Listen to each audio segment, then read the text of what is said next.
കർഷക ഗ്രൂപ്പിൽ വന്ന ശബ്ദ സന്ദേശം കേട്ട് ഞെട്ടിയിരിക്കുകയാണ് കർഷകരും മറ്റും. മലയോര കർഷകർ എന്ന വാട്സപ്പ് ഗ്രൂപ്പിലാണ് ഇന്നലെ വന്ന ശബ്ദ സന്ദേശത്തിൻ്റെ അമ്പരപ്പിലാണ് ആളുകൾ. കേട്ടാൽ അറക്കുന്ന തെറികളും അശ്ലീല വാക്കുകളുടെ ഒരു പരമ്പര തന്നെയായിരുന്നു ഇത്. രണ്ടാളുകൾ തമ്മിലുള്ള തർക്കമാണ് ഗ്രൂപ്പിലെത്തിയത്. 1 മണിക്കൂറുകളോളം ഇവർ തമ്മിലുള്ള വാക്കേറ്റം തുടർന്നു. കർഷകൻ്റെ ഉന്നമനം ലക്ഷ്യമാക്കിയാണ് വാട്സപ്പ് ഗ്രൂപ്പ് ഉണ്ടാക്കിയത്. പഞ്ചായത്ത് പ്രസിഡന്റ്, കൃഷിവകുപ്പ് ഉദ്യോഗസ്ഥർ, മറ്റ് രാഷ്ട്രീയ പാർട്ടി അംഗങ്ങളും മറ്റ് നിരവധി ആളുകളുമുള്ള ഗ്രൂപ്പിലാണ് ഇത്തരത്തിൽ അശ്ലീല സന്ദേശം വന്നത്. നിരവധി അശ്ലീല പ്രയോഗങ്ങളാണ് ഇതിലുണ്ടായിരുന്നത്. കുട്ടികളും മറ്റും ഫോൺ എടുത്തു നോക്കിയതായും ഇവർ ഇത് കണ്ട് വീട്ടുകാരെ അറിയിക്കുകയായിരുന്നു. പിന്നീടാണ് അഡ്മിൻ ഇടപെട്ട് സന്ദേശങ്ങൾ ഡിലീറ്റാക്കിയത്. കൊല്ലംപറമ്പിൽ ബോർവെൽസ്, ചെറുപുഴ കുഴൽ കിണറുകൾ ഏറ്റവും കുറഞ്ഞ നിരക്കിൽ നിർമ്മിച്ചു നൽകുന്നു. മാസ്റ്റർ ഡ്രില്ലിംഗ്, ട്രാക്ടർ ഡ്രില്ലിംഗ്,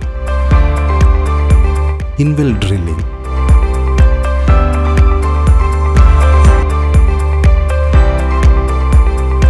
കുഴൽ കിണറുകൾക്ക് കമ്പ്യൂട്ടറൈസ്ഡ് സ്ഥാനനിർണ്ണയം. കേരള സർക്കാർ അംഗീകൃത ഏജൻസി.